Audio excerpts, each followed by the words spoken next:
अब हमारे साथ हैं कैपिटल माइंड के फाउंडर और सीईओ दीपक शिनॉय। उनसे बात करते हैं मार्केट्स पर और कुछ स्टॉक्स पर। दीपक, गुड आफ्टरनून। सबसे पहले तो जो कल रिलायंस की एजीएम हुई उस पर आपका व्यू जानना चाहूँगा, क्योंकि कई लोग थोड़े से निराश थे शायद कि एक स्पेसिफिक रोड मैप दिया नहीं। हालांकि उन्होंने एक सक्सेशन प्लानिंग क्लियरली अनाउंस कर दी है, लेकिन एक क्लियर कट शायद डीमर्जर का प्लान नहीं था या फिर वो फंड रेजिंग का और स्पेसिफाई नहीं किया। आपका क्या व्यू था एजीएम के बाद? थैंक्स अनुज जी। और आई थिंक पहले ये बता दें, हम रिलायंस ओन करते हैं तो एक तरह से हम भी बायस्ड ही हैं, लेकिन आई थिंक इस एटलीस्ट मैं तो नहीं एक्सपेक्ट कर रहा था कि कुछ खास आएगा डीमर्जर के बारे में। अभी टाइम नहीं है एक्चुअली।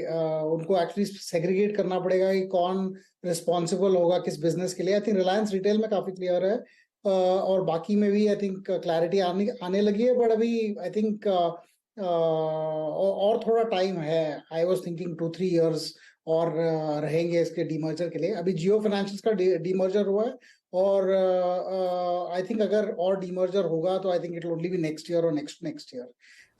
बिजनेसेस में उन्होंने जो बताया, आई थिंक काफी इंटरेस्टिंग ये था कि वो जिनके प्लान्स थे उनके सोलार के हिसाब से, और जो वो एआई के बारे में बात कर रहे थे। Of course it's very early, लेकिन जो नंबर्स उन्होंने डाले वो काफी बड़े नंबर्स हैं।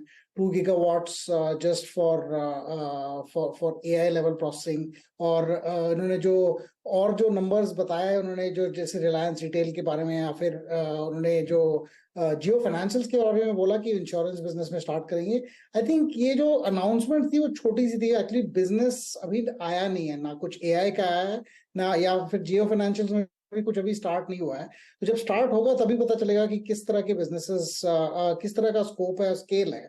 अभी आई थिंक हम पॉजिटिव है लॉन्ग टर्म में कि डीमर्जर होगा और ये बिजनेसेस इंडिपेंडेंटली लिस्ट होंगी।